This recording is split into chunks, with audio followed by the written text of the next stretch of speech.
For more than a decade, FTI has strived to become the leader in the aftermarket performance transmission and converter industry.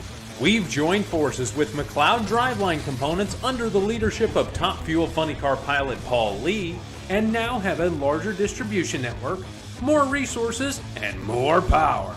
Come see us in the pits and ask how you can join the FTI family. It's not cheating, it is the competitive edge. I'm Steve Torrence, four-time NHRA Top Fuel World Champion.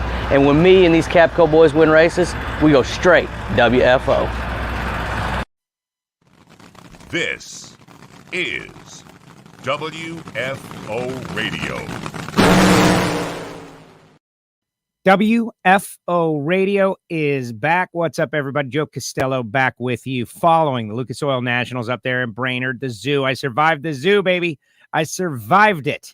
And so did Alan Reinhart, who will be joining us moments from now. And that's right, Indy, right around the corner. We're getting ready. Indy is coming. Game of Thrones is back, and Indy is coming like winter is coming. You got that, I'm sure. We're going to talk about the Lucas Oil Nationals, 2 nitro categories, funny car, and top fuel. We're going to talk about Fuel Tech Pro Mod, and we're going to look ahead to the big go, the Dodge Power Brokers U.S. Nationals. This week, we got a big show. We got a big, what we're doing is we're doing our Indy preview pretty much this week. We're getting everything going because next week is big travel. Tomorrow, 12 noon, tomorrow, Tricky Ricky Smith. Going to talk about all that D-Wagon controversy. Going to talk about taking that energy and turning it into a win. And then at 4 o'clock, we're going to hear from Leah. That's right. Leah going to be on the show. We're going to hear from Leah 2 a day tomorrow, 12 noon, and then 4 o'clock tomorrow. Subscribe. That's going to be a YouTube only, I believe. So go over to YouTube. Be sure to subscribe. WFO Radio TV on YouTube. You're going to hear from Leah. You're going to hear from Tricky Ricky, both tomorrow. Then Thursday, maybe John Force. That's right. We're going to just keep ramping up and keep adding things as we preview the biggest drag race on the planet. And yes, you heard from Steve Torrence, Bob Tasca, Monday. We're going to catch up with those guys Monday next week, and then Reinhart on Tuesday, and then that's it. We're headed to the big go. I want everybody to get in on this. The biggest drag race in the world. We need every fan sharing our stuff, having a watch party, going out there, watching the race, wearing your gear. This week, like NHRA should be like blowing it out there. Wear your gear, rock your hat, rock your Force hat, your Caps hat, whatever you got all week long. So people are like, what's that? You're like, well, the U.S. Nationals next weekend, Labor Day weekend, back to the old format. 5 qualifying sessions, 1 on Friday, 2 on Saturday, 2 on Sunday, race on Monday, plus the Pep Boys All-Star callouts, plus the Jegs All-Stars. So much stuff. Dodge Hemi Challenge. We got Constant Aviation Factory Showdown. We got everything. Everything that exists will be at the big go. And hopefully you'll be there too. We'll be doing our WFO Patreon meetup there as well. Now, before we go any further, I want to thank the people who make it possible for me to go WFO, like Bernie's Speed Shop of Ocala, Florida. American Classic Horsepower, Bernie's.com. And we're going to get Josh Hart on here maybe in the next couple of days. Talk a little bit about Bernie's, talk a little bit about R&L Carriers, talk a little bit about his program and his team. He ran a career best this past weekend, then went up in smoke. But Bernie's.com, go like and follow their social media. That is a great first step. Phillips Connect, Justin Ashley. That car leaving with wheels in the air was on rails, and then wasn't. It was tough out there. A lot of smoke. If you're in the transportation industry, smart trailer technology, Phillips-Connect.com. Go check out what they offer. And they're doing a great job out there keeping people on time in the transportation industry, but also keeping people safe. Total Seal Piston Rings. Pro Stock is back in Indy. I miss them whenever they're gone. TotalSeal.com. We've got a new episode of Hidden Horsepower up, guys. Dr. Ken Hope works for Chevron, making base oil and the technological advancements in base oil and how it has made so many things that are happening in engine technology possible. They give some stories. He and Lake Speed give some stories about the old tandem draft. Remember that? And during the tandem draft days, people were like, what should we do? Should we go thinner with oil? Should we go thicker with oil? What should we do? And I don't want to say they solved the problem, but you got to listen to hear what they did. TotalSeal.com. And FTI Performance Transmissions and Torque Converters. FTIperformance.com. Paul Lee will be back out at Indy. going to be mega, winning big money bracket races and .90 races, FTI performance transmissions and torque converters. Later on in the show, I'll tell you about Torque Calibration Services of Australia. I'll tell you about Frank Hawley's Drag Racing School, the inaugural winner out there in Brainerd in Funny Car 1982. Frank, Lee Shepard, Shirley Muldowney. How great is that for a winning lineup? And now he's training the next generation of drivers. FrankHawley.com and, of course, samtech.edu. But now let's go out to somewhere in Brownsburg, Indiana. Can you guess where it is? That's pretty much a giveaway, isn't it? It's a giveaway now. You see the Dodge logos. We're at Tony Stewart Racing, Alan Reinhart, who made the call. Was that planned, Alan, or did you just call an audible and say, I'm going to Indy a week early? Well, I was planning to come here. I was going to fly to Indy. I was going home yesterday. I was going to fly here on Wednesday and then drive down to Bowling Green because I'm doing the divisional race at regional at Bowling Green this weekend. But, travel was pretty jacked up with all the bad weather that's been going through Dallas if you're an American flyer, which is what I am. So when I got to MSP yesterday, the Dallas stuff was, I'd been getting notices for 2 days that there might be an issue. And so when I got there and the Dallas stuff was all jacked up and I got on the phone and basically was told, we might be able to get you to Dallas tonight. Probably no chance you're going to get a flight from Dallas to Tucson tonight.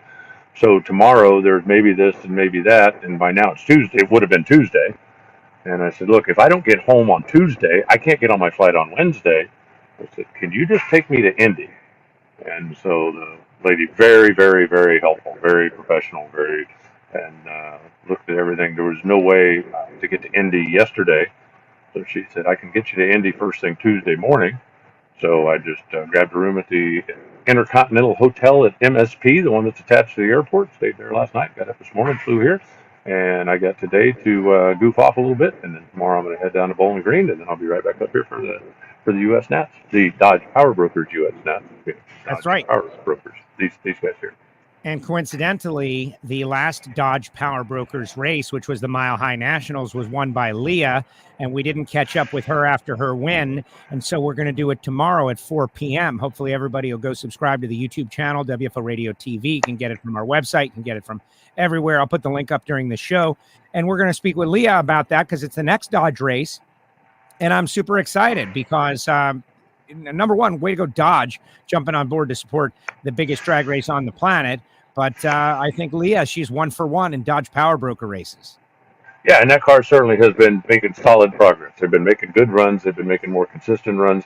Obviously they didn't have the result they wanted this past weekend, but early in the season, that car, they were going through a learning curve, and I think they'd tell you the same thing. They would make an occasional good run, but they didn't have a lot of consistency.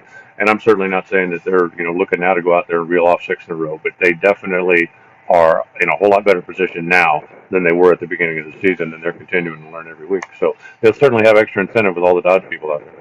Everybody is weighing in on the chat section. What's up, everybody? Thank you for jumping on the chat section. It was a great race, right? All that tire smoke. It's not necessarily good for lane choice and good for record ETs, but I just think that when you get a tire smoking race like that, especially that round 2, people like it. They like it. And the feedback we're getting, Jeff is cancer-free now. Way to go, Jeff. He's going to be racing again. Everybody weighing in. It's a special place. I don't like getting to Brainerd, but once I'm there, I love it. It's a fan fest. It's amazing, and it was a fun What don't you like about getting to Brainerd? The 2-hour drive, which you don't have to do because you fly. And it's 8 minutes. I'm just saying, from the airport to the racetrack. Is it really 8 minutes? That might be 12. All right, but still. Yeah, and I got very lucky, Alan. I think I told you, Matt Hagan got diverted, and a lot of people got diverted. That was the flight I think I was supposed to be on, right? I jumped a standby flight early, just made a move, didn't want to sit in Charlotte for 4 hours. Can I get on this flight? And I did, and bumped off this, person. I don't know who I bumped off, but somebody got bumped off because of me. And I got in there early, and I made it, and I didn't miss Friday work, which I would have. Yeah, well, there's been air travel has certainly been challenging, and if you're an American flyer, like you and I both are for the most part, when Dallas is underwater, it screws up everything. And Dallas has had biblical flooding the last few days, and I think they're finally starting to dry out now. But that's again, that's why when I got back to Minneapolis and couldn't get out of there, sometimes you just got to do what you got to do. So fortunately for me, I was already doing something this weekend, and I was able to get here without having to go through Dallas, without having to deal with that. But, it is what it is. You just keep rolling on. Keep rolling. And for those that are wondering, I called and checked in with Marvin Rodak of Rodak'sCoffeeandGrills.com, one of our longest running sponsors. He did get water in the shop, but he is okay. No permanent damage, any of that stuff. Still accepting orders for coffee. 817-924-6821. So let's talk a little bit about Top Fuel. Let's jump into this. Brittany was the number one qualifier. We're back into the 60s, seeing those 360 runs, 364 with a 6, a couple of thou off the track record. It was an interesting day, though. Like round one, slugfest. Antron back into the 60s for the first time in a long time. Round two, totally different deal, right? People started going up with smoke, pedal fest, trying to get it down through there. And the drivers who were able to do so were the ones who advanced. In the end, Steve Torrence gets the win. Good battle over Brittany. Pedal fest. Tony Schumacher over Justin Ashley. And in the final round, it was Steve Torrence, first time of 2022. We heard the CAPCO horn. And I might just have a video I might just be playing in a little bit. Wonderful. Yeah, no, the sun came out. I mean, that's simply what happened. We ran up there Friday qualifying. It was under, kind of dreary skies after it rained all morning. Saturday, it was overcast, and the cars were really just thumping out there. And then Sunday, the sun came out. And it's been a while since in Brainerd we'd had the kind of track temperature that we had there. And basically, the track just wasn't holding what the guys thought it would hold. Everybody doesn't get stupid at the same time. They all went out there and they looked. And they took their readings and they did their checks, but we haven't run on a real hot racetrack in Brainerd in a while, and you have to realize that places like Topeka, as a general rule, act 10 degrees cooler than it really is. So if the track temperature is 130 degrees in Topeka, you can get away with more than you can on your average 130 degree racetrack. And apparently in Brainerd, the track acts a little hotter than it is. So when you go up there and you look at it, and it was 127 or 129, I think, at the top, it wouldn't take what a Topeka track would take at that same temperature, and it just took everybody, a little bit of time to make that adjustment. You go up there for second round, and when basically everybody's smoking the tires, you would think you'd come back in the semis and everybody'd have it figured out, but there was still some head scratching going on. And while it doesn't make for the world's greatest performance race, it certainly makes for a wildly entertaining race. Because when they pull up in stage, everybody kind of holds their breath, right? Is this one going to make it, or is this one going to go up in smoke? And then who can do the better job after that? Absolutely. Entertaining those races. I remember being a kid in the grandstands watching, and just so much happening. Right now I got it on in the background, and the Robert Height, J.R. Todd race, where J.R. had an old school funny car fire, which we never liked to see. But there was just so much to talk about. We'll get to funny car in a second. I want to talk a little bit about Brittany Force and her driving. You may recall a couple of years ago, the beginning of the 2018 season, she had a horrific crash, stayed with it maybe a little too long on trying to pedal it after winning the championship. And in this race, she showed me two different sides of her. The one, I'm willing to be aggressive and get it down through there and win it in round two. And then the, hey, I'm not willing to be so crazy aggressive. When this thing's sideways, I know when to shut the throttle and give up and lose. And she did both very well. And I just think we all kind of knew that, but that was just a little more icing on the cake, so to speak, on the Brittany Force as evolved as a driver's story. Well, I agree. And I think, when the car's a little further down the racetrack, when it's going straight, that's one thing. But hers took the tire off basically as soon as she stepped on the throttle. And it got fairly sideways. It got very close to putting the back tire over the center line. I don't know if it officially did or not.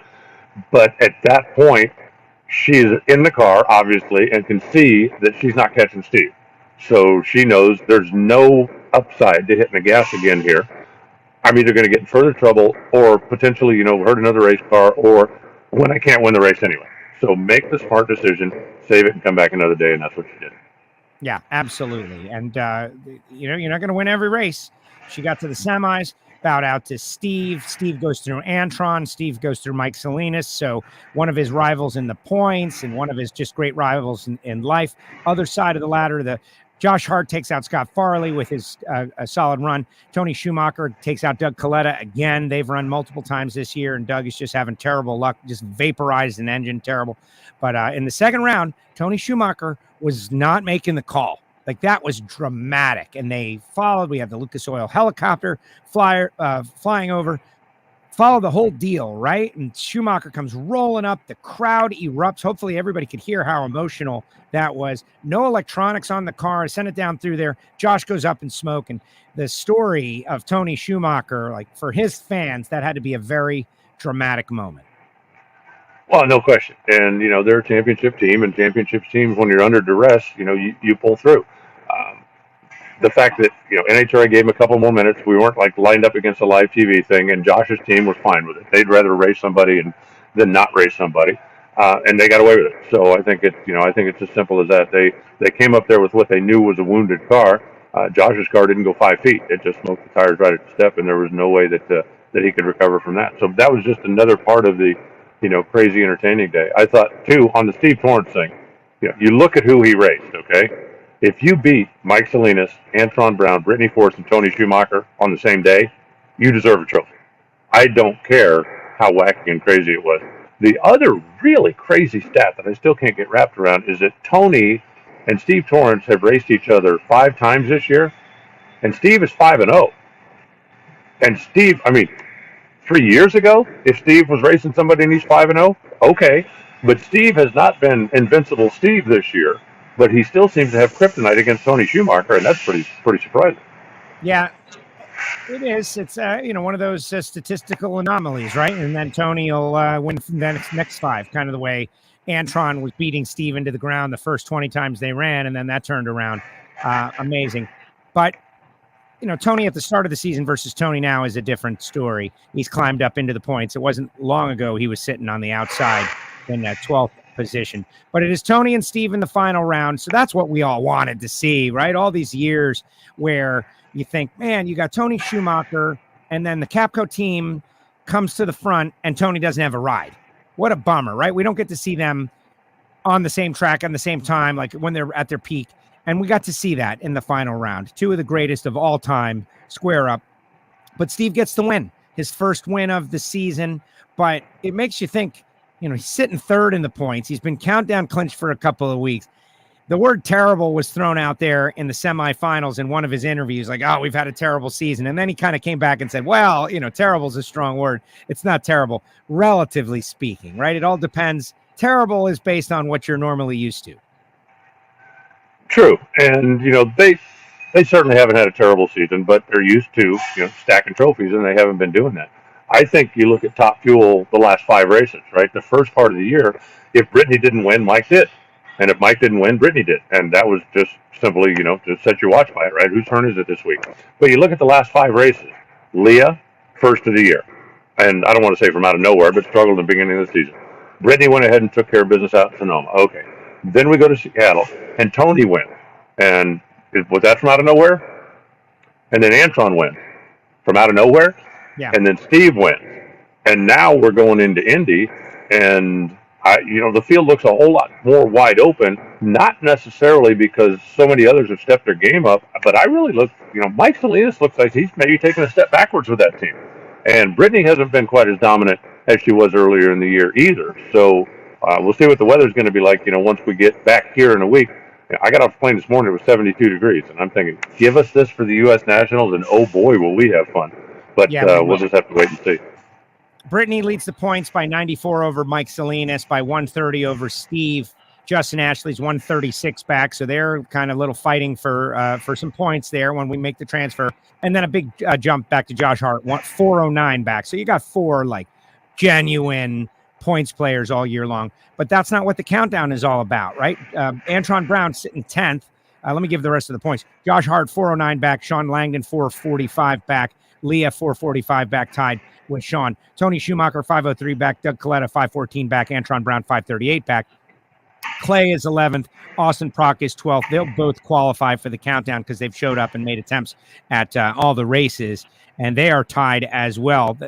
That's the story we were talking about last week, about how it might be interesting to go back to the top 10. Bottom line, they'll all qualify, but the transfer spots and how many points you reset can make a difference. There's a lot of money on the line, and 10 points can make a big difference at some point. So they're all fighting. They're all battling. But guys like Antron, he told us last week, The start of the season, they were nowhere's land, and now they've sorted out their issues. And so new teams will come to the front with as they master all the things they've been working on all year long. And now is the time.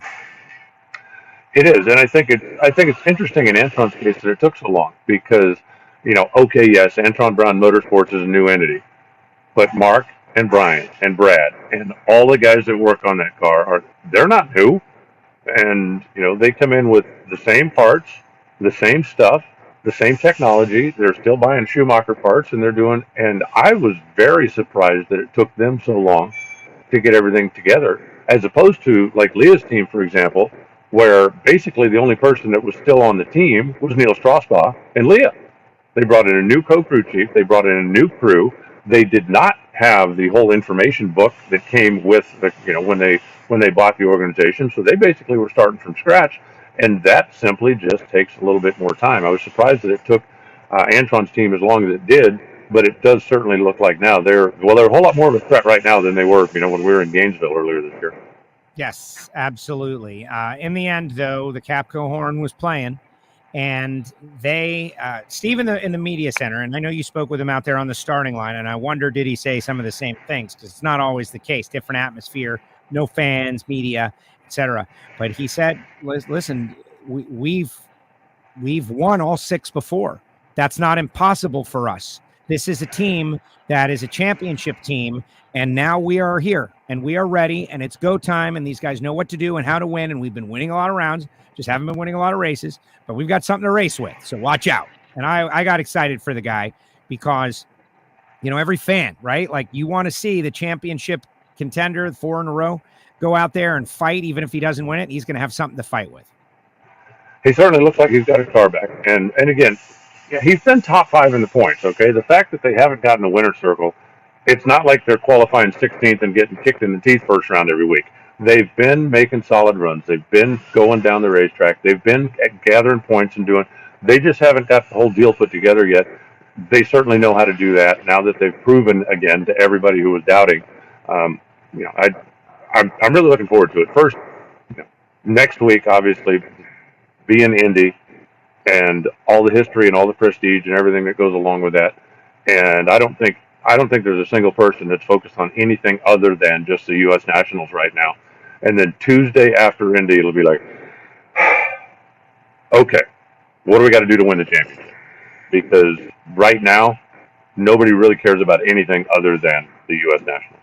Yeah, and Steve said so much. This is the granddaddy of them all. We always try to pull out some sort of hyperbole to talk about how big a deal it is, guys. Like, this is it. It's the Daytona 500. It's the Indy 500. It's the Super Bowl. It's the World Series. It's the biggest single event at the end of the year. Who won the championship and who won Indy? Those are the things. You can have a nightmare season. Oh, my gosh, it's the worst season ever. This is terrible. We're terrible. We're all terrible. We won Indy. Great year. We won it. Remember that? Yep. We won Indy. Everything's good. Everything's good if you win Indy, no matter what happened before or after, performance-wise. And they're all going to be loaded up. Do you think that team performs better when Billy is there? Yes and no. I think, you're gathering more information, certainly, when Billy is there. I think, I don't know that I can definitively say that because I've seen him win a lot of races when Billy was there. I've seen him win a lot of races when Billy wasn't there. I've seen Billy beat them in some of those races. So right. I've seen him win a lot of races. I think that, the family dynamic is better maybe. But I don't know that I would say the team is better when Billy's there. It seems kind of like the whole band is together instead of just half of it. But when you're playing with only half a band, they still are a pretty damn good band. And Billy said, I talked to him. I was like, so, what's going on? And he says, well, we've got crew now. And he had said, like, why was Billy not around? That some of the guys from his team, some of the guys from Steve's team had to move on. And so they had to take some guys from Billy's team and move them over to Steve's team. And some guys didn't want to be on the road. And it's a very tough life. And they just didn't have the personnel. That's something that everybody out there is probably very familiar with right now. Mm-hmm. Like Alan with the flights and the pilots, and everybody's hiring because there's just not enough people to do the work. And that was hitting Billy. But Billy said that they've got the guys now. They got them trained up. So we'll see what they do. And I guess he intends to run the U.S. Nationals, which is very exciting. A couple others. Austin Prock lost first round, but they had their best qualifying effort of the season, he said. Like that's a team that maybe when the weather gets cooler can jump up and become a part of the mix. They look like they need to have a exorcism over there or something. I mean, they just bad luck and they just can't seem to string them together right now.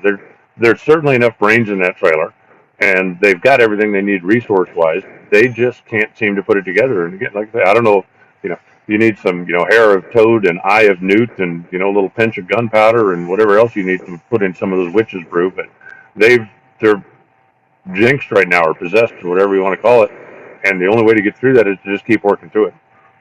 Absolutely. Like this guy says, Indy makes you a star, like Terry McMillan. A perfect example, right? Drag racer, journeyman, battling it out, trying to be one Indy U.S. Nationals winner. You get a new first name when you win Indy. Don't worry, guys. We're going to talk Fuel Tech Pro Mod. We're going to talk about Doug Gordon. We're going to talk about all those craziness that happened. But I want to knock out the Top Fuel and Funny Car first. Any other Top Fuel notes, Alan, that you want to mention? I kind of just want to let Doug Coletta and that team slide after that very expensive, crazy explosion. And, I felt like they were moving in the right direction. Langdon's car seemed to be moving in the right direction, and a setback first round for Doug. Well, I think if we're going to keep the first time this year winner string going, it's got to be one of those two cars. And again, going back, the last 5 races, we've had 4 drivers that have won for the first time this year. And if that string is going to continue, it almost has to be one of those Coletta cars. There you go. Makes perfect sense. All right, funny car. Bob Tasca. BT3 takes out the king of the zoo, Ron Capps, in the final round. And, wow, Bob Tasca. His media center interviews are as big time as anything. I hope everybody can go see them on NHRA's media site or see him, because he controls the media. He gives very great explanations. He talks about the corporate side, the sponsor side, the driver side. He gives so many great details of how significant it is to run as well as they are. And I think this weekend was their best display so far of their ability to go down the track at a very high level in all conditions against all comers, beating Caps, beating Robert. Watch out. This could be Tasca's year, and he's highly motivated because he wants to deliver for Ford. They certainly look like they did the best job of adapting when the track conditions changed. And, Saturday night in final qualifying, when they went up there and took over the number 1 spot, albeit momentarily, but they showed that they could run in all the conditions. And then when they came back on Sunday, the track change, they were the quickest to adapt. And you look at what they're doing right now. Bob mentioned earlier in the year, they had been doing a lot of Sunday testing, especially when they could find a hot racetrack. They wanted to go run on a hot racetrack and get ready for the summer months. And the fact that they could make a lot of really good runs on Monday, and it just took them a little bit of time to transfer those really good runs to Sunday. But, Bob is, we've talked about it before, very confident, very motivated, very, goal-oriented, and he instills that in all of his guys. We are here to win, period. We are here to kick tail, and I don't care if we take names or not. We are here to win. And they've got a car now that'll do that. 3 of the last 4 races and 5 of the last 6 finals. And I think, he's never been in a better chance. He's never been in a better position going into Indy or going into the countdown to the championship than he is right now. Yeah, Hagan was the number 1 qualifier, snatched the number 1 in that final run, blew it up. Very expensive, but very spectacular nonetheless. Bob had just got down there. I was doing the Fox Sports 1 show at that time, and he jumped out of the car, and he was showing emotion. And he did a great job, right? He shows emotion. Man, we just threw one down. Wow, that's it. He's feeling like he's going to be number 1. It's like, oh, 3rd. Okay. But he just took it and went to work and won the race. But a lot of energy there. Hagan comes out on the short end of a run against Alexis. Alexis red lights to Ron Capps. That one was a bummer. Alexis has had, going back to Topeka, a couple of red lights. Red lighting has been a problem for Alexis. She's got to sort that out because that car looks like it's capable of winning. What Alexis desperately needs is to find a way to get in the winner's circle, because I think she's a little rattled now. Her confidence may be a little bit rattled now. And the only way to fix that is to end up, having a long day and taking care of it. They've got a great car. You look at their average ETs on race day, you look at what they've done, they are as good or better than anybody out there. They just need to get the deal closed And I think that, once they do, Alexis will get her head, back on square, because she's had, you get beat on a hole shot, even if you're not necessarily late. You get beat on a hole shot, you start thinking about it. So now you're going up there and you're going, don't be late, don't be late, don't be late. You get a long tree and your foot takes off before it's supposed to, and you get a red light. And then you go up there and go, oh, don't red light, don't red light. And you get on the other side of it. And trying to find the happy zone is just a very difficult thing to work through. Anybody that's ever played high-level sport understands, you overthrow a couple of passes, and then you compensate by underthrowing a couple of passes. And you've got to throw a couple of touchdowns before you go, okay, I'm back where I need to be. They're going to get there. I don't think there's any doubt in anybody's mind that they're going to get there. They're just not quite there yet. Right. It wasn't that long ago, Bristol last year, that she got a win. But I want to see her get off the schneid and get back going again, because it's better when she's out there. Bobby Bodie with a big win. Cruz Pedregon, obviously probably not too happy about that, but Bobby Bodie didn't really have a good qualifying effort. They've been working on some new parts and pieces, sorting some things out, but goes 393.1 and gets around Cruz. Comes up short against Caps. Had that problem. They couldn't make the turnaround, which is a bit of an issue. Tim Wilkerson and Chad Green, there's an interesting points thing going on there. Like Chad Green, if he's not in the top 10, he doesn't run for the championship, the countdown. He's going to run all the remaining races, he says.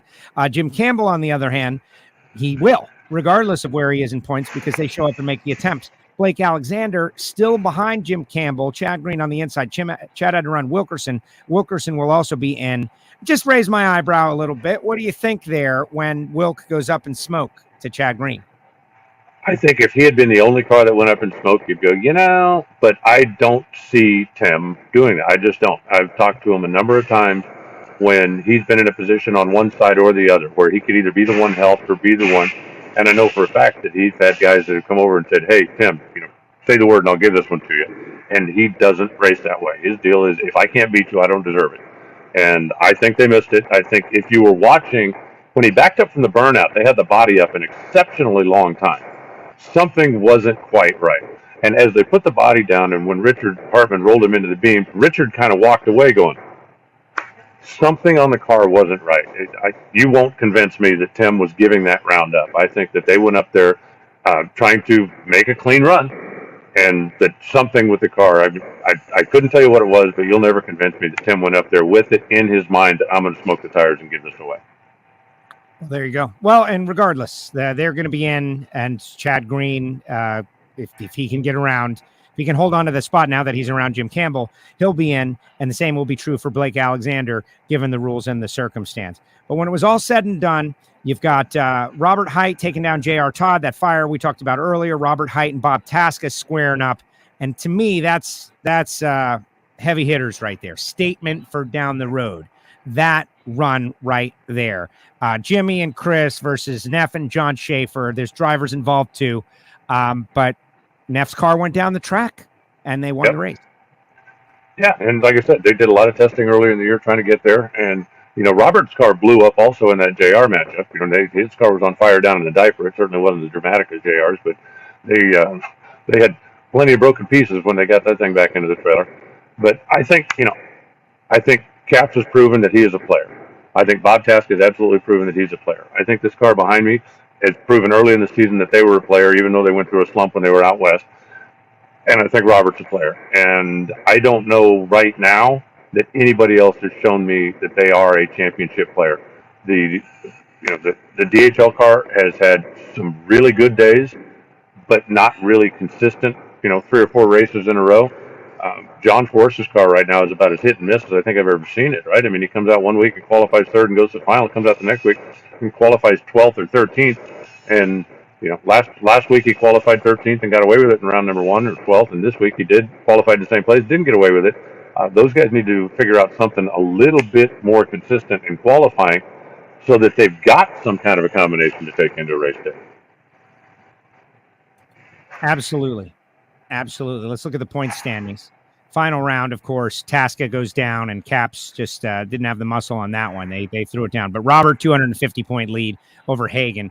Hagan, 250 behind. Caps, 306 behind. So technically, like, all of these spots are with the points and a half. If Hagan were to have a bad Indy, and Caps were to have go on and go some rounds, he could overtake Matt Hagan for second, but no one's overtaking Robert. He's pretty much clinched the first seed. But then it's Hagan, Caps, Tasca, Force all together, and they could swap those positions. J.R. Todd 622 back of Robert Height. That's a lot. Alexis 636. Cruz Pedregon 659. Wilkerson 766. So there's seating changes available, which we talked about earlier, can make the difference. A difference. Yeah, it's possible. I mean, and with points and a half, you've got more of an opportunity. But go out there, just get your car in the field, win the first round, and you're going to feel like you're in pretty good position.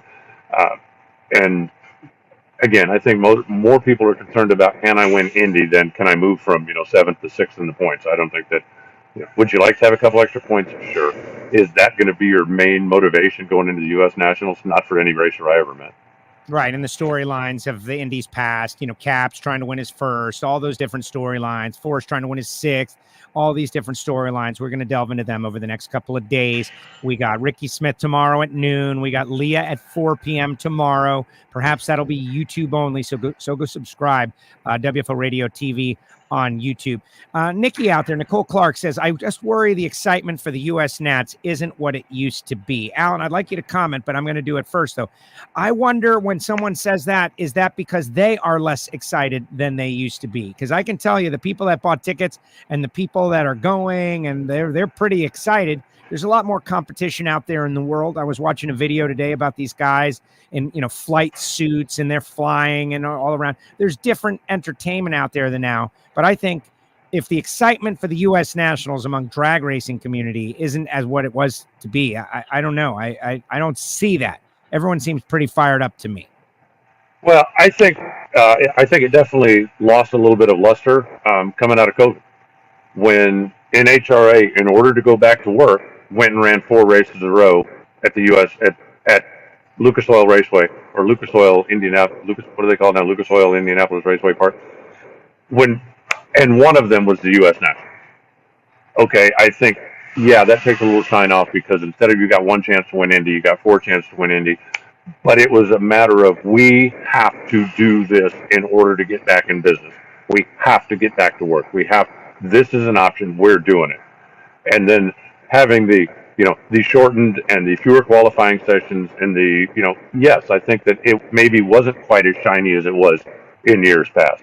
But I think coming back now, when purely by accident, we're going to have the 20 car, the top fuel shootout completed there.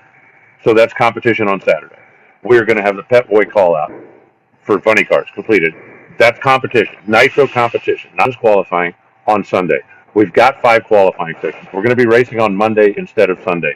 We've got class eliminations back. We've got the Hemi Challenge back. I think that this is a very good Indy to get excited about because it's Indy again.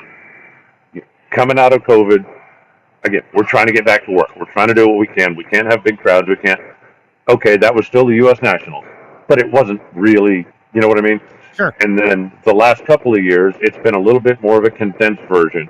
But I think this year, this is, once again, the full tilt experience. We got everything going on, and I think there's a lot to be excited about. I know I'm excited about it. It's the classic, every time we have one of these post-race meetings where it's like, okay, now we're going to have the Cackle Fest going on over here, and then we're going to have the autograph session over there, and then we're going to have the thing over here, and then we're going to have it. It's like, excuse me, will there be time to race cars? It's like, yeah, we'll try to fit that in.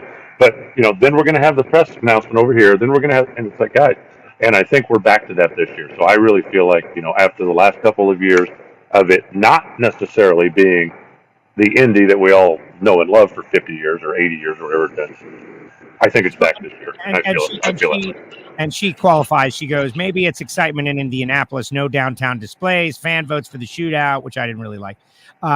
Test sessions in Indy for people to come out and watch. See, I don't think there should be test sessions in Indy for people to come out and watch. I think if you want to come out and watch nitro cars, you should come out to the U.S. Nationals, not some test session.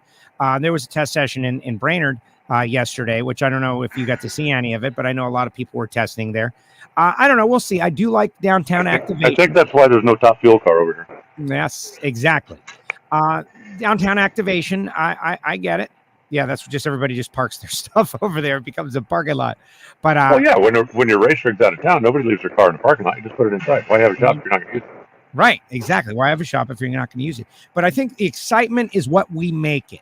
And it's in our hands. Do we care about this thing? Do we want to showcase the sport to our friends? Like, I'll be there, obviously, and so will you. But everybody, like Ant Dog down there, he goes, I plan my entire weekend around watching Indy on TV. That's it. So he's going to have some friends over. They're going to eat. They're going to talk drag racing. They're going to do the boxes game. He's going to get some friends who don't necessarily know NHRA drag racing to know the names and hear the things and root for someone at the U.S. Nationals like people do at the Indy 500. That's what it's about. This guy wants to know about your thoughts on crews changing cars because his recent car issues.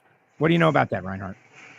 I'm good with it. I mean, if you've tried this, bring out another car. And especially if you've got enough runs on your car now that you think maybe it should go back to the shop and it should get a front half and it should get in a time to bring out new pipe.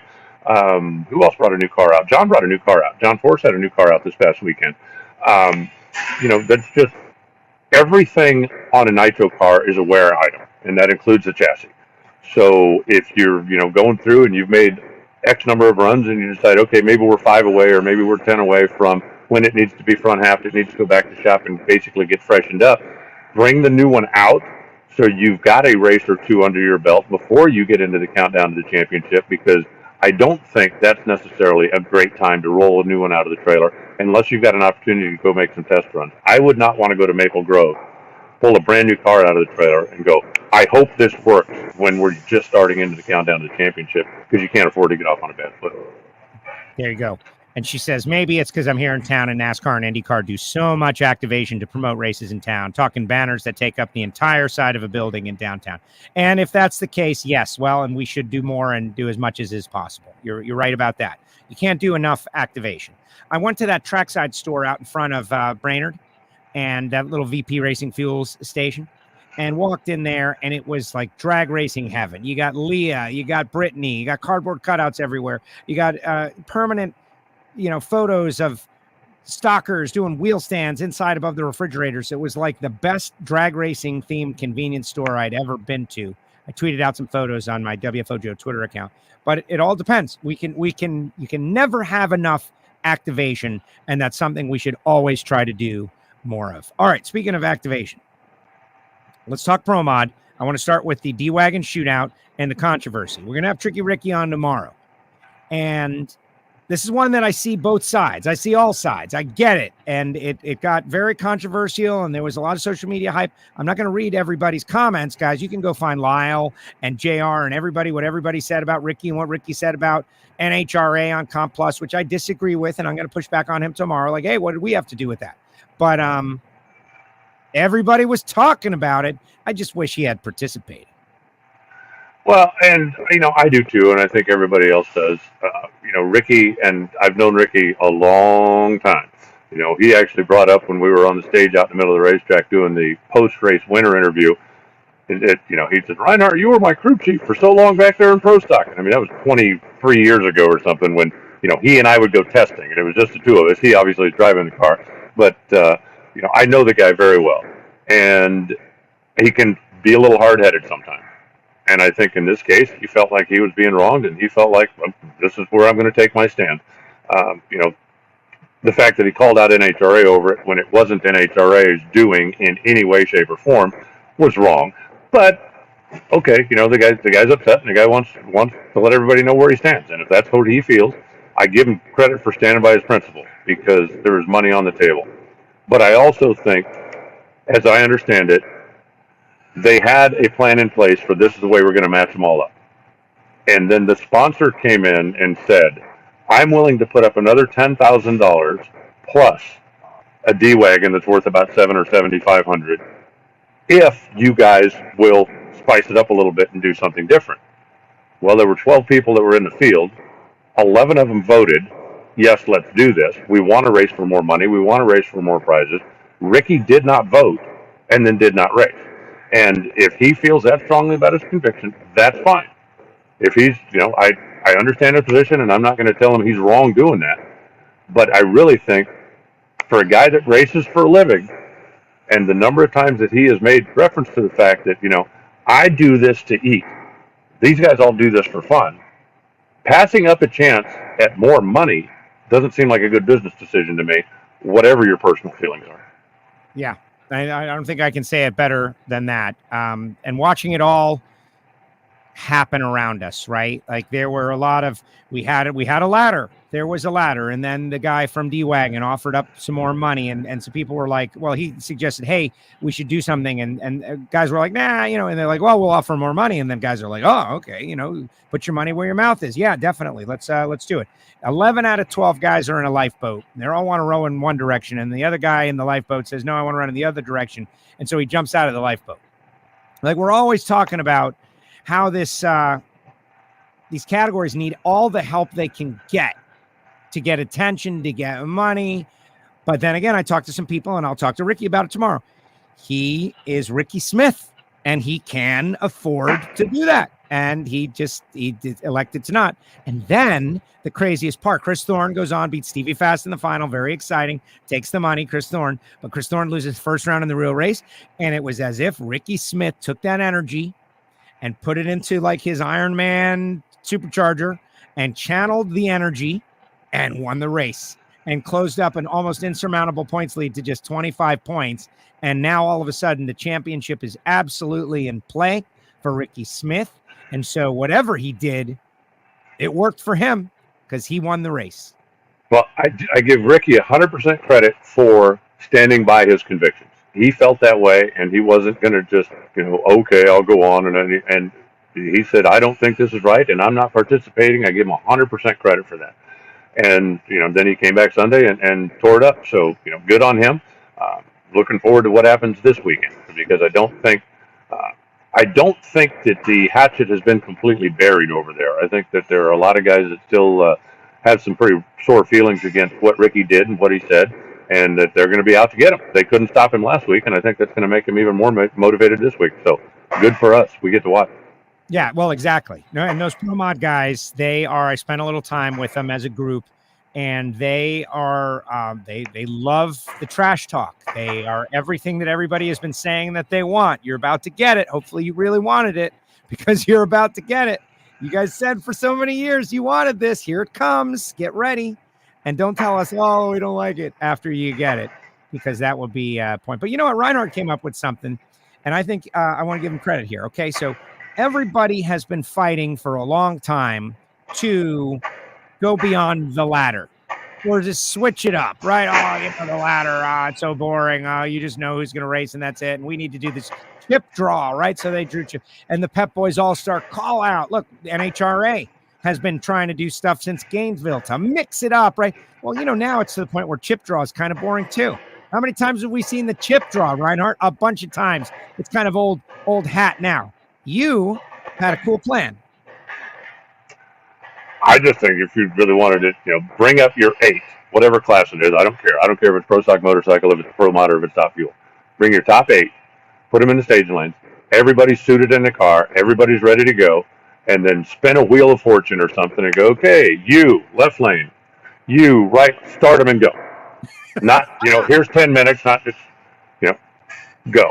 And it would obviously have to be some type of a shootout or a bonus race. But I like the fact that they're doing things that are a little different. For all those years with the Bud Shootout or the Scold or every one of those, it was always structured the same way, and it was always laddered, and it was always. And I really do kind of like the fact that it's a little bit more wide open. I just wish that the guys it's like okay, Joe, I'm number 1 qualifier. I'm calling out Joe Castello. Respond.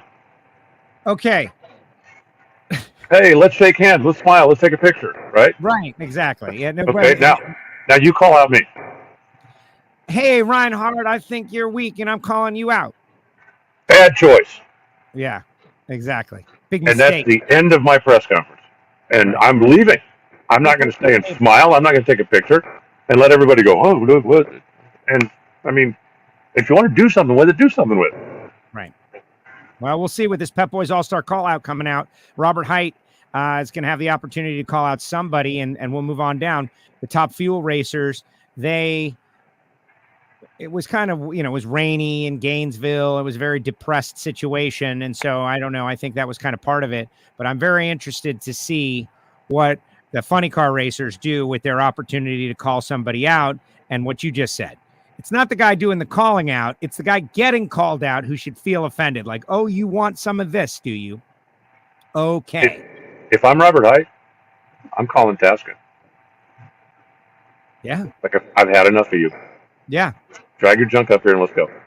And also, that could really break Tasca's team's confidence. Like, they're feeling all great about it. If they were to get called out and then get beaten and humiliated like that through that like extra thing, that could reverberate for another race, another round somewhere through later on in the year.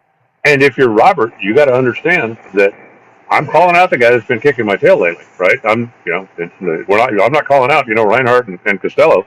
I'm calling out the guy but that's the way I'd go. I like it. All right. Some other things happened this weekend. Doug Gordon, the nightmare of the weekend, right? Doug is a good friend of yours. I'm friendly with Doug and the family as well. Did a little texting with him. He's okay. The car's totally destroyed. Junk.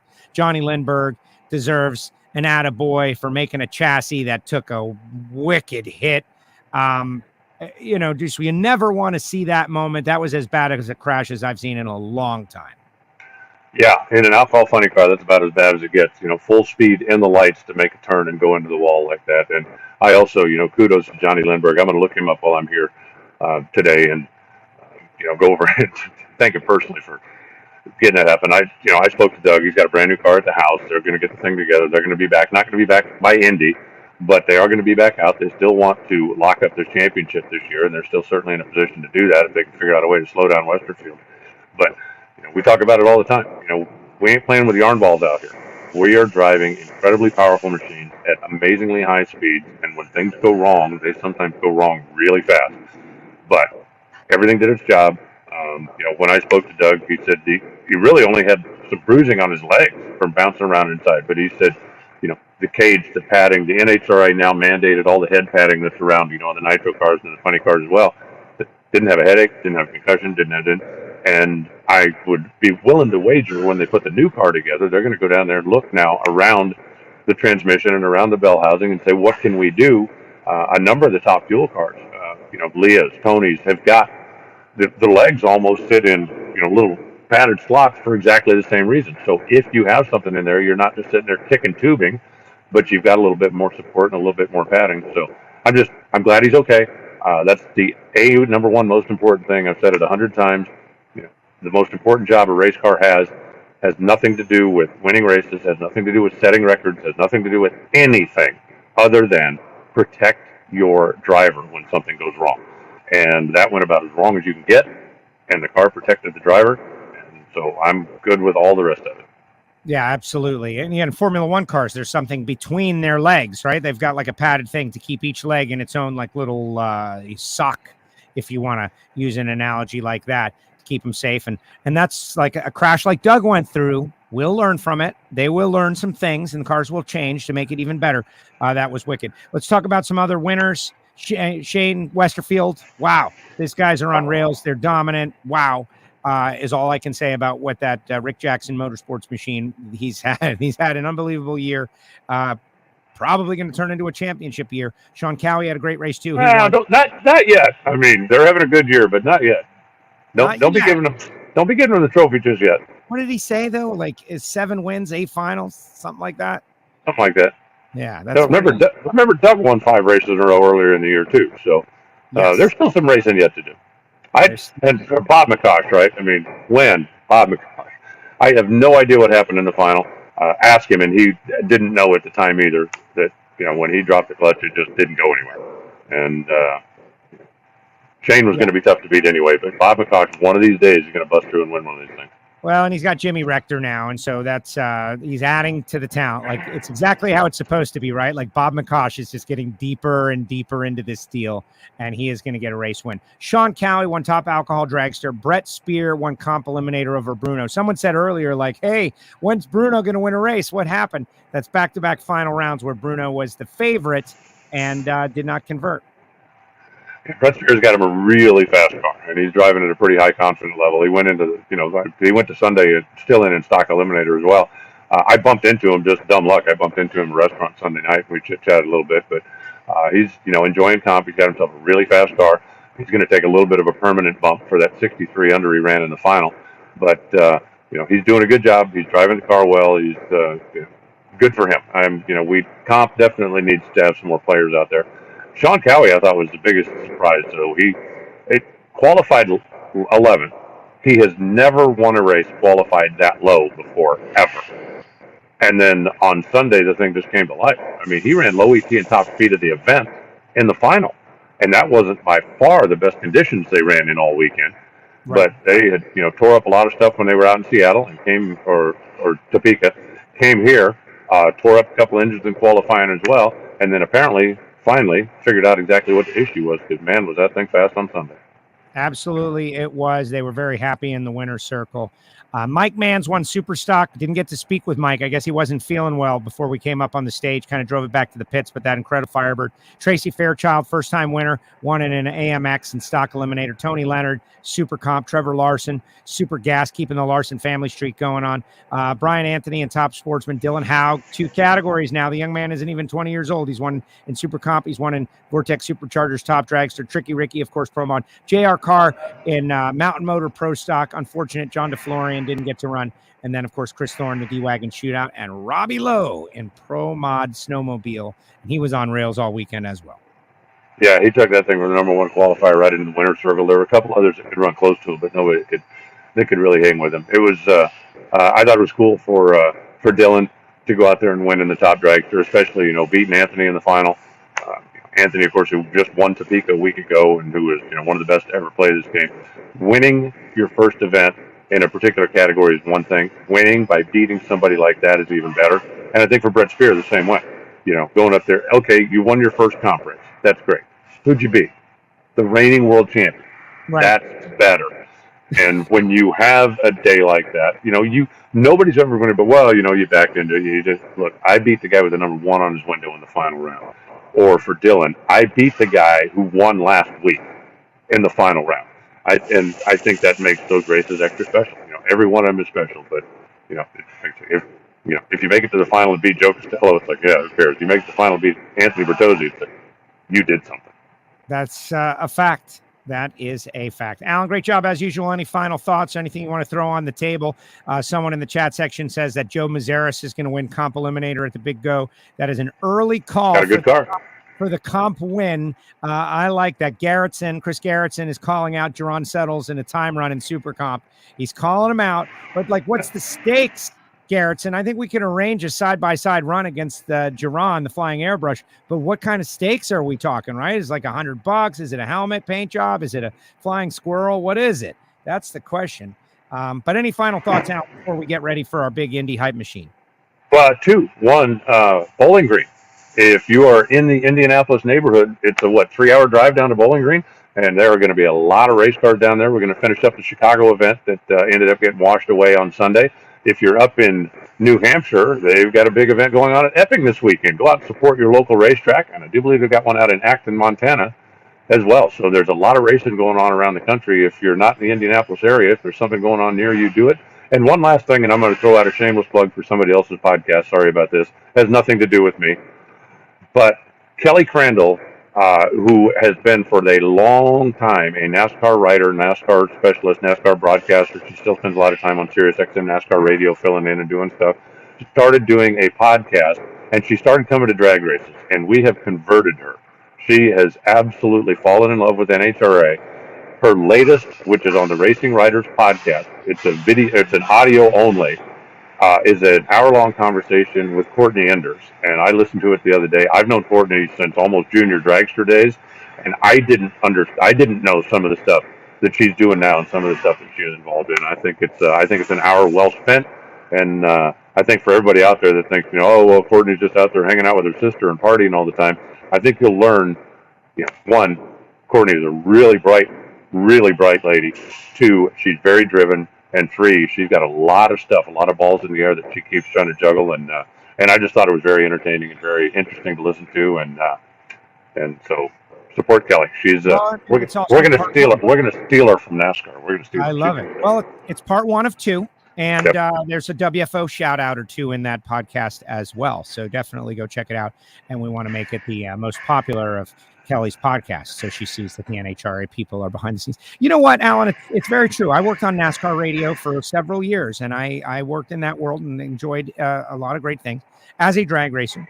And characters, like if you're the person who likes characters, people, interesting people, we have so many of them. And do we have more of them? I think we do. We have more of them and more of them in our spotlight. And not that our racing is better, of course, it's just different, totally different. But we've got so many characters, man. And Courtney is definitely one of them. So everyone should go check it out. All right. And Reinhart's one of them as well. And you've got an episode on that thing too, don't you? Yeah, I do. If you go in the archives, Kelly and I met. We had communicated before that, but we met at Sonoma, I want to say 2 years ago. And just kind of, we keep in touch from time to time. If I have a NASCAR question, I can take it to her, and she has reached out to me a time or two for some stuff. But anyway, I just think that Kelly does a nice job with it, and I thought that the sit down part 1 with Courtney was pretty interesting. So. Excellent. All right. Fun there at Tony Stewart Racing, and enjoy Bowling Green, and we'll see you next week before Indy. I look forward to it. All right. There he goes. The voice of the NHRA, Alan Reinhart, joins us each week right here on WFO Radio. All right. As promised, before you guys check out, like Reinhart signs off, everybody checks out, right? I want to share with you, like I was busting Steve's chops. Like, hey, man, I don't hear the CAPCO horn, right? And he goes, I don't know. I think they're going to do it. I had heard Bobby Lagana say, I think we're going to leave it in the trailer this week. And he was very serious. I was like, what's up with Bobby? But nope. Came out.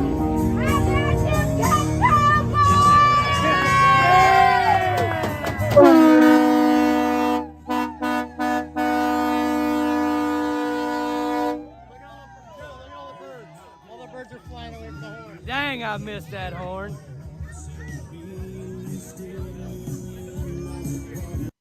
How about that? Steve Torrence. We were just talking about it. I don't hear the horn. Where's the horn? They were kind of, I don't want to say they had forgotten how they celebrate, or had forgotten how to win. That's not what it is. But CAPCO is back just like that. That storyline that we've been pushing all year long. Like, what's up? What's up? And that's how it works. Sorry. When you're a home run hitter and you haven't hit a home run in a long time, everyone's going to ask where the home run is. And then when the home run comes back, it's like, hey, it's back. But then the question is, how long till the next one? If CAPCO were to go out and win the U.S. Nationals, all of a sudden a yellow stripe will go down the back of every other team. Because how back are they? Bobby Lagana told me a couple of weeks ago we were both talking New York Yankees crying towel. Like, what's wrong with our team and what's going on? And we got onto them and how, you make these decisions. You're making constant decisions. And for a while, you're on a run and you're making them well and you're making all the right decisions. And then you're going and making decisions and the decisions are wrong. Or they're good, but not great. Or the other guy makes better decisions. There's just so many ways to lose in drag racing. But just keep doing what we're doing and racing the way we know how to race. And it'll all work out in the end. And even if we don't win, that's racing. You just keep doing what you do.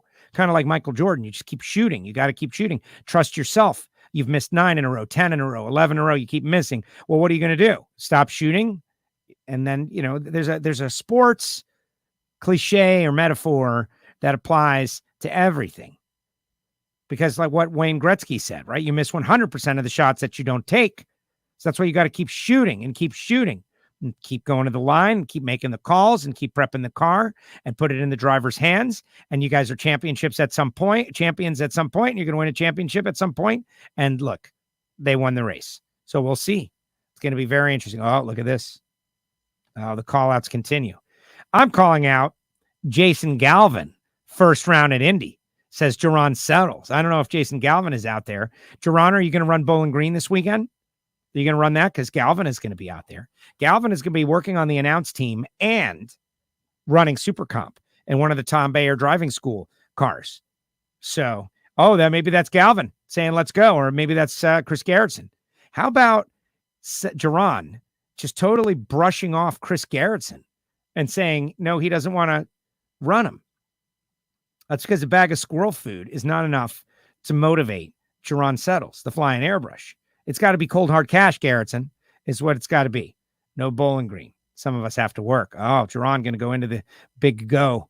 Just cold, right? While everybody else is getting tuned up at Bowling Green. If you like the WFO Giant logo shirt, I put the TeePublic link. That is our store up in the section of chat, which is great. All of you on YouTube, please use the chat section as well. Not just live chat, but after it airs, because that just supercharges the viewers. Tomorrow, Ricky Smith, 12 noon, Tricky Ricky. Going to ask him all about that D-Wagon stuff. Made me sad. I get it. But there's a greater good.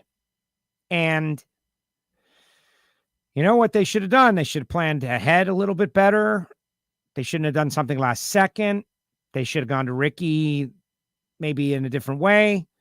He should have maybe not been so concerned about what difference does it make, the ladder, the call out. Like, I'm Ricky Smith. I can win no matter what. What difference does this make? Like, why do I care? Doug Winters would have been his first round opponent, incidentally. And Ricky, he said some things about NHRA that were, NHRA had genuinely nothing to do with it. And that's a big problem. Like, NHRA had nothing to do with any of that.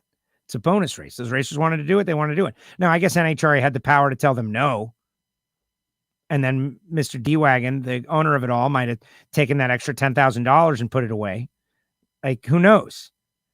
So I think there was definitely some responsibility in all directions. Could have been handled better in all directions. And it's just unfortunate that it turned into a negative thing. And the D-Wagon shootout, who knows? Maybe Ricky would have won the deal, $25K. But he won the regular race. And he said all he wants to do is win a race in his final season, and now he has. And he's only 25 points out of the lead. And Chris Thorne, who has dominated, all of a sudden, there's a little bit of intensity now. Just a little bit. What's the side wager? Jerron Settles, helmet paint. I don't know who that is. Is that Garrettson? No, it's not Garrettson. Squirrels don't have any money. They live in trees. I get it. We did a Attention to the Pits on Chris Garrettson. It'll be coming out soon. Is this Galvin? I don't know if that's Galvin. Signal if it's you, Galvin. Let's get the Jerron Settles, Jason Galvin time run. What are we doing? Best package? What's happening? Like, if this is happening, it's Galvin. See, I can't see him. It's Galvin. So here we go. It's on now. Galvin hasn't signed in, so we can't see his name. It would be so much better if we did. But what's the wager, guys? If you get side by side in a time run, what is it? Best package? We don't need it to be side by side to do best package. Best package of your first time down the track at Indy. How about it? Or you want to do second time run because you want to get dialed in a little bit. He wants a helmet painted by Jerron Settles. What does Jason Galvin have to offer of equal or greater value than that? I think the answer is nothing. I don't know. Nikki, sounds like we need a WFO NHRA call out and rental cars. Rental cars aren't what they used to be. The wager is you beat me, I get to announce your next round. Ooh, wow. Ooh, except now NHRA isn't on that. Do they want Jerron Settles announcing the next round for Jason Galvin? I think I could talk him into that. You're not allowed to say anything terribly disparaging about him, Jerron. So one way or another, we'll get this thing sorted out. All right, one final thought, because I'm trying to get everybody excited about the show this week. We got Ricky tomorrow at noon. That'll have hopefully everybody watching. And then Leah Pruitt, WFO Radio TV. Leah is going to be on WFO Radio TV, the YouTube channel, tomorrow at 4 p.m. She's obviously doing all kinds of media for the Dodge Power Brokers U.S. Nationals. And they have made her available for us. And I am thrilled about it because we're going to talk to her about, the win, the team, the season. We got 30 minutes with her. So we're going to jump right into it with Leah. So we want you to share that show. But then as the week goes on, we're going to add more and more and more, like maybe John Force, maybe a happy hour, maybe who knows. And then Monday, I think we've got Bob Tasca and Steve Torrence. And then Tuesday, Reinhart. So we're going to be busy. Frank Hawley's Drag Racing School, the Dragster Adventure, frankhawley.com. If you want to drive a dragster like celebrities like Jason Galvin and Jerron Settles and Chris Garrettson, you can go to Frank Hawley and drive for $399. That's right. Have they even raised the prices? Maybe they should. FrankHawley.com. Tell them you heard about it on WFO. Samtech.edu, the School of Automotive Machinists and Technology. Start your education at full speed.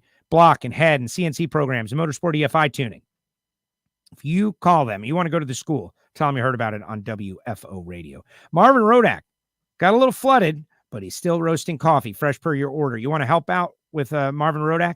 817-924-6821. Call Marvin, tell him you heard about it on WFO Radio. Appreciate you, Marvin. And for the couple of weeks leading into the U.S. Nationals, Torque Calibration Services of Australia is back on with us. This is Matt Clark from Down Under. Matt Clark is a diehard drag racing fan, works on a lot of the teams out there. Just had one of his teams set a record in the Anglia class, 208 mile per hour. They took the record from England in their own category. He was beating on his chest. He's definitely not trying to earn business in England. But if you're down under, you listen to WFO, you need your torque wrenches calibrated, which is very important, by the way. I was talking to someone just the other day, and they were like, yeah, our torque wrenches weren't calibrated properly. So very important.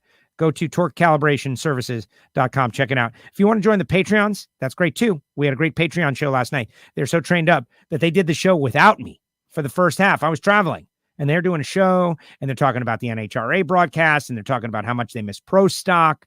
And it was great. Patreon.com/WFO Radio. Go to our website, WFOradio.com, to find out more information. Great stuff. Bernie Speed Shop. We got to get Josh Hart on the show before Indy.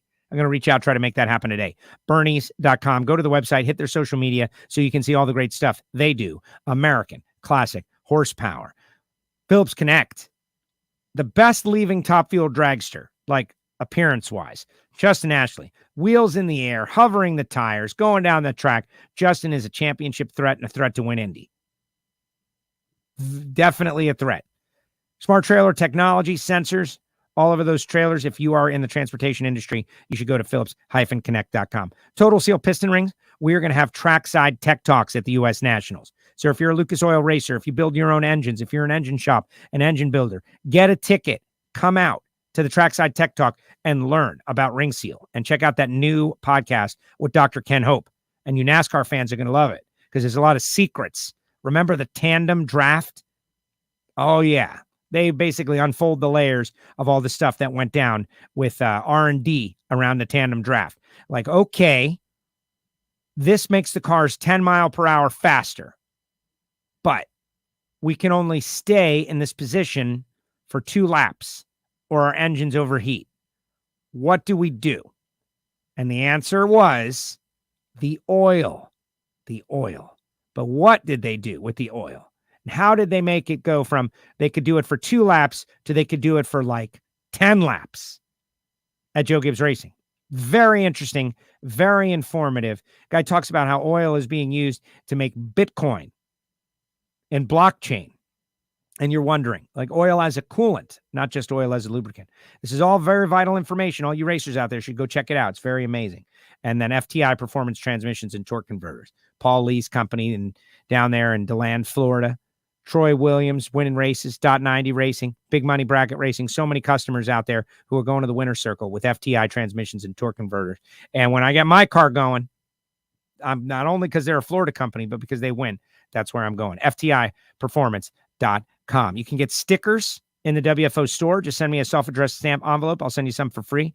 And our WFO store is rocking. Go to the website, spend a little time, and on the YouTube channel as well. All right, final comments, and then we're out of here.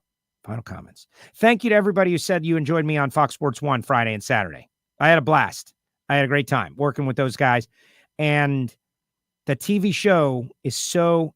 Brian Lone's most recent NHRA Insider podcast, Meet the Producers, has Steve and Pete from Fox, Steve from NHRA, Pete from Fox, explaining a lot of the behind the scenes. How many people travel, how many people have jobs, how much goes into it, all the work, all the effort. You should all listen so you understand that it's very challenging. It's not easy. And I was proud to be able to work with them. It was good stuff. And I felt like I was above the tolerance, right? Above the tolerance of success or failure. And I think I was above the tolerance. I got a lot of positive feedback. Enjoyed being with those guys. Let's see. Congratulations to Bruno Massel on his runner-up this past weekend. Blake, I don't, yes, but no. I don't think Bruno gets excited by runners-up. Everyone wants the flying airbrush. Yeah, Jerron, everybody wants the deal. Okay. Galvin says deal. So are we good with that? I need you both to confirm in the chat section. We'll work on the details. But it's a painted helmet versus announcing Galvin's next run. I think you're losing on that one, Jerron. Just saying. Great show today. Great show. What time, Ricky, tomorrow? 12 noon, approximately. 12 noon. Ricky. Great show, everybody liking on YouTube. He's right, guys. I hate to beg for that, but not this live one. When the show posts on actual YouTube, that is when, if you all go like it and share it, it goes crazy because of that algorithm. Great show today. Looking forward to shows ahead. Indy, baby. Hey, Maddie. F1 have foam tunes. Yeah. Tubes. Their legs are inside of. Well, exactly. And I think that F1 is a great place to look for safety stuff. And I think we've successfully defeated the safety stuff is too expensive, so we shouldn't do it argument that used to exist years ago. I think we've defeated that. I was looking in Brittany Force's Top Fuel Dragster, just staring at the padding and how beautiful it was. Like, great work. A lot of that design, a lot of that style is emulating Formula One or similar to Formula One. We got to keep our racers safe, guys. Got to keep them safe. Britt's out there. She's one of the Patreons. Britt went 5 rounds this past weekend out there in Cali. Great job, Britt, carrying the WFO sticker. You missed the show, Ricky. Oh, man, it was great. We had Force and Snake, everybody. You missed it. Sorry, Ricky. Get that car ready, Ricky. So what do we got going? Well, I can tell you the WFO store's got all kinds of great stuff. You can check that out. There's Britt's car. Cutlass. This is what's coming. Indy is coming. Game of Thrones style. Like winter is coming. Indy is coming, guys. It's coming. It's this. Here it is. It's upon us. And we're going to have some interesting drivers. Hoping on this one. Definitely getting this one. Super excited about Leah. Did you see this on the Fox show? I snatched this photo. I was going to talk to Reinhart about it. The best visual for explaining deep staging that we've had. They put this graphic together, speaking of the Fox show, and you can see the difference between a shallow stage and a deep stage in a way that makes sense. The track is actually shorter. Whoever did that on the Fox show, good job. That was good. That's what we got to do. Baby steps, baby. Baby steps. NHRA needs to put WFO on the ads. Yeah, I would love to. You guys are my advertisements, guys. You guys. Grassroots. Push it out there. Tell your friends. Race parties. U.S. Nationals. Next weekend. Be ready. In the meantime, WFO, we'll see you tomorrow with Tricky Ricky. 12 noon.